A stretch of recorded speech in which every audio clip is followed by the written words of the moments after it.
ভুল এমনি এমনি হয় না, এর পেছনে কারো না কারো হাত থাকে, বলছেন ইসি। জানাবো হাসিনার পতনে বিএনপি ক্ষমতা পেয়ে গেছে, ভাবা ভুল। জানাবো খালেদা এখনো যেভাবে বিএনপির ঐক্য ও সংহতির প্রতীক। এবং সর্বশেষ জানাবো কুষ্টিয়া জামাত কর্মী নিহতের ঘটনায় জড়িতদের শাস্তি দাবি। শুনছিলেন সংবাদ শিরোনাম, এবারে বিস্তারিত। ভুল এমনি এমনি হয় না, এর পেছনে কারো না কারো হাত থাকে, বলছেন ইসি।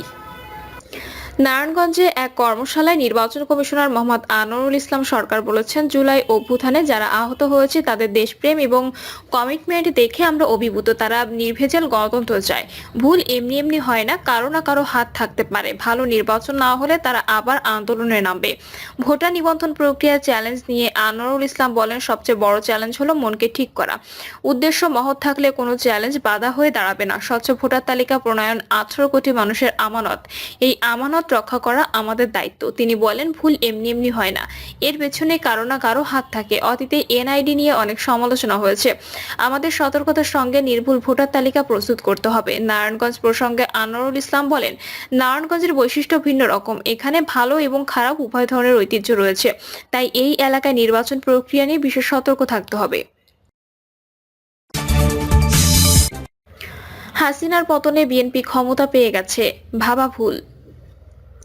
শেখ হাসিনা সরকারের পতনের মাধ্যমে বিএনপি ক্ষমতায় চলে এসেছে ভাবা ভুল হবে বলে মন্তব্য করেছেন চাঁদপুর জেলা বিএনপির সাংগঠনিক সম্পাদক মোশাররফ হোসেন। মোশাররফ হোসেন বলেন, গত 5ই আগস্ট ছাত্র জনতার গণ অভ্যুত্থানের মাধ্যমে হাসিনার পতন হয়েছে।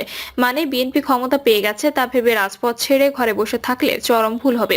তাই সতর্ক ও ঐক্যবদ্ধ থেকে আগামীর বাংলাদেশ বিনির্মাণে বিএনপিকে ক্ষমতা আনতে একযোগে কাজ করতে হবে। মোশাররফ হোসেন বলেন, এই রাষ্ট্র কিভাবে চলবে সেই রূপরেখা 31 দফায় তুলে ধরা হয়েছে। বিএনপি সহ অঙ্গ সংগঠনের প্রতিনিধি নেতাকর্মীকে রাষ্ট্র কাঠামো মেরামতের এই 31 দফা মুখস্থ রাখতে হবে। একই সঙ্গে প্রতিটি ঘরে ঘরে 31 দফার পক্ষে জনমত গঠনের দাবিগুলো পৌঁছে দিতে হবে। আমরা ঐক্যবদ্ধ থাকলে বিএনপি ক্ষমতায় এসে যোগ্য জনপ্রতিনিধির দ্বারা এ রাষ্ট্র পরিচালনা করবে। খালেদা এখনো যেভাবে বিএনপির ঐক্য সংহতির প্রতীক। রাজনীতিকেরা যখন ক্ষমতায় থাকেন তখন তাদের প্রকৃত জনপ্রিয়তা বোঝা যায় না। রাষ্ট্রীয় প্রচার মাধ্যম ও অনুগত প্রচারকর্মীরা নেতা নেত্রীদের দেবতার আসনে বসান। প্রতি মুহূর্তে তাদের মহিমা প্রচার করেন। নেতা নেত্রীরা নানা কৌশলে নিজ দলের নেতাকর্মী সমর্থকদের কাছ থেকে বাধ্যতামূলক সমীহ আদায় করে থাকেন। আর পথ ধরে রাখার জন্য নেতা নেত্রীকে বন্দনা করা কর্মীদের অপরিহার্য কর্তব্য হয়ে দাঁড়ায়। আবার ক্ষমতা থেকে বিতাড়িত হওয়ার পর আমরা সেই মহিমা বুদবুদের মতো উবে যেতেও দেখি। যেসব রাজনৈতিক ক্ষমতার বাইরে থেকেও ব্যাপক সংখ্যক মানুষের শ্রদ্ধা ও সমীহ পেয়েছেন, নিঃসন্দেহে খালেদা জিয়া তাদের একজন। এমন বহু মানুষ পাওয়া যাবে যারা বিএনপি রাজনীতি করেন না, বিএনপি নীতি আদর্শের সমর্থক নন, তারাও রাজনীতিক হিসেবে খালেদা জিয়াকে পছন্দ করেন। এটি তিনি অর্জন করেছেন ব্যক্তিগত শিষ্টাচার ও সৌজন্যবোধের মাধ্যমে। তিনি কম কথা বলেন, এটাও তার গুণ হিসেবে ধরে নেওয়া যায়।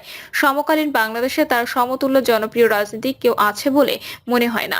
1991 সাল থেকে খালেদা জিয়া কোনো নির্বাচনে হারেননি। এমনকি যেসব নির্বাচনে বিএনপি হেরে গেছে সেসব নির্বাচনেও তিনি সবকটি আসনে রেকর্ড সংখ্যক ভোট পেয়েছেন। 2007 সালে সেনা সমর্থিত সরকার ক্ষমতায় আসার পর দুই নেত্রীর বিরুদ্ধে ডজন খানেক মামলা করে এবং এক পর্যায়ে তাদের গ্রেপ্তার করা হয়। পরে ঘরে ও বাইরে পরিস্থিতি সামাল দিতে না পেরে তাদের ছেড়ে দিতেও বাধ্য হয় তারা। ভারতের সাবেক রাষ্ট্রপতি প্রণব মুখার্জির কোয়ালিশন ইয়ার্স বইয়ে এ বিষয়ে চমকপ্রদ কিছু তথ্য আছে। সেনা সমর্থিত সরকারের টার্গেট ছিলেন দুই নেত্রী ও দুই দল। কিন্তু 2009 সালে আওয়ামী লীগ ক্ষমতায় আসার পর শেখ হাসিনার বিরুদ্ধে করা সব মামলা দ্রুত নিষ্পত্তি হলেও খালেদা জিয়ার মামলাগুলো থেকে যায়। 2018 সালে দুটি বিতর্কিত মামলায় তাকে শাস্তি দিয়ে জেলে পাঠানো হয়। সেই থেকে থমকে যায় খালেদা জিয়ার প্রকাশ্যে রাজনৈতিক কার্যক্রম। 25 মাস কারাদণ্ড ভোগ করার পর আওয়ামী লীগ সরকার নির্বাহী আদেশে তার শাস্তি স্থগিত করলেও চিকিৎসার জন্য বিদেশে যাওয়ার অনুমতি দেয়নি। যদিও এর আগে দুর্নীতির মামলায় দণ্ডিত হয় প্রয়াত রাষ্ট্রপতি এইচ.এম. এরশাদ, সাবেক মন্ত্রী মোফাজ্জল হোসেন চৌধুরী মায়া সহ অনেকে জামিন পেয়েছেন। ওই সময় থেকে লন্ডন প্রবাসী তারেক রহমান ভারপ্রাপ্ত চেয়ারম্যান হিসেবে দল পরিচালনা করে আসছেন। খালেদা জিয়া প্রকাশ্যে রাজনৈতিক কর্মকাণ্ডে যুক্ত না থাকলেও তাকেই বিএনপির প্রধান শক্তি ভরসা ভাবা হয়। জুলাই গণঅভ্যুত্থানে আওয়ামী লীগ ক্ষমতাচ্যুত হওয়ার পর খালেদা জিয়ার বিদেশে যাওয়ার উপর নিষেধাজ্ঞা উঠে যায়। এরপর কয়েক মাস ধরে প্রস্তুতি নিয়ে তিনি 7 জানুয়ারি কাতারের আমিরের দেওয়া একটি এয়ার অ্যাম্বুলেন্সে ঢাকা ঢাকা থেকে লন্ডন যান। বর্তমানে তার লন্ডন ক্লিনিকে তার চিকিৎসা চলছে। খালেদা জিয়ার লন্ডন যাত্রা নিয়ে রাজনৈতিক মহলে যেসব জল্পনা আছে তার ভিত্তি আছে বলে মনে হয় না। 2007 সাল আর 2025 সাল এক না। 2007 সালে বিএনপি ও আওয়ামী লীগের মধ্যকার সংঘাত দেশকে ভয়াবহ পরিস্থিতির দিকে ঠেলে দিয়েছিল। 1/11 ক্ষমতায় পালাবদলের অন্যতম কারিগর মঈন আহমেদ তার শান্তির স্বপ্ন ও সময়ের স্মৃতিচারণ বইয়ে এর পটভূমি ব্যাখ্যা করেছেন। 17 বছরের ব্যবধানে সংগঠিত দুই রাজনৈতিক পালাবদলের মধ্যে বিরাট পার্থক্য আছে। 1/11 ঘটেছিল সেনাবাহিনীর একক ইচ্ছায়, রাজনীতিকদের সক্রিয় কোনো ভূমিকা ছিল না। আর 24-এ আওয়ামী লীগ সরকার বিতাড়িত হয়েছে ছাত্র জনতার অভ্যুত্থানের মাধ্যমে। সেখানে সেনাবাহিনী জনগণের বিপক্ষে অবস্থান নেয়নি, বরং তারা পরিবর্তনকে স্বাগত জানিয়েছে এবং অন্তর্বর্তী সরকার গঠনে ভূমিকা রেখেছে। সম্প্রতি সেনাপ্রধান জেনারেল ওয়াকারুজ্জামান প্রথম আলোর সঙ্গে সাক্ষাৎ করে স্পষ্ট ভাষায় বলেছেন, রাজনীতিতে আসার কোনো ইচ্ছাই সেনাবাহিনীর নেই, বরং তারা গণতান্ত্রিক প্রক্রিয়া অন্তর্বর্তী সরকারকে সমর্থন করছে। খালেদা জিয়া লন্ডন যাওয়ার আগে তার সঙ্গে সেনাপ্রধানের সাক্ষাৎ নিয়ে রাজনৈতিক মহলে আলোচনা আছে, সেটা অনেকটা কল্পনাপ্রসূত।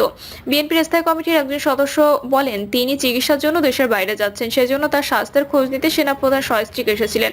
যতটুকু জেনেছি, সাক্ষাতে ম্যাডামের স্বাস্থ্য চিকিৎসা নিয়ে কথাবার্তা হয়েছে, রাজনীতি বা অন্য কোনো বিষয়ে আলোচনা হয়নি। বিবিসির খবরে বলা হয়, বিএনপি চেয়ারপারসন খালেদা জিয়া চিকিৎসার জন্য লন্ডন গেছেন, তবে দলের ভিতর ও বাইরে তার বিদেশ যাওয়া নিয়ে স্বস্তির পাশাপাশি উদ্বেগ উৎকণ্ঠাও আছে। দুই শীর্ষ নেতার অনুপস্থিতি কেমন পরিস্থিতি তৈরি করতে পারে সেটি নিয়ে নানা বিচার বিশ্লেষণ চলছে দলটির নেতা কর্মী ও সমর্থকদের মধ্যে।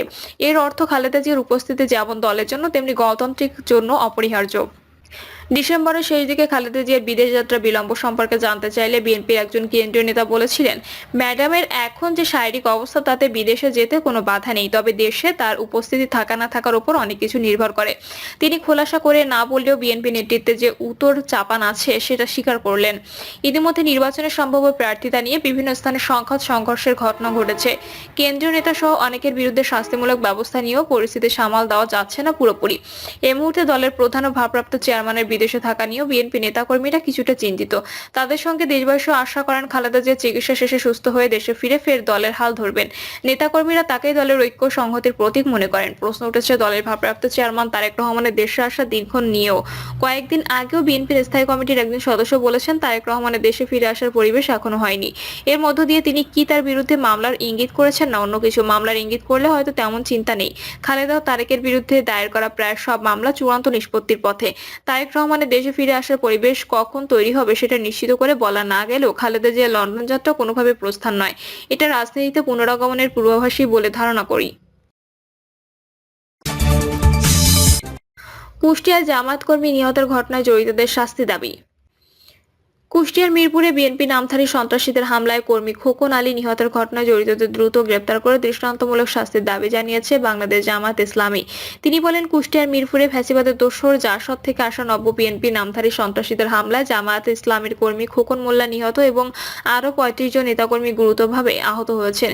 এই ঘটনায় তীব্র নিন্দা ও প্রতিবাদ জানাচ্ছি। নিহত খোকন মোল্লার আত্মার মাগফিরাত কামনা করছি এবং তার শোকাহত পরিবার পরিজন ও আহতদের প্রতি গভীর সমবেদনা জ্ঞাপন করছি।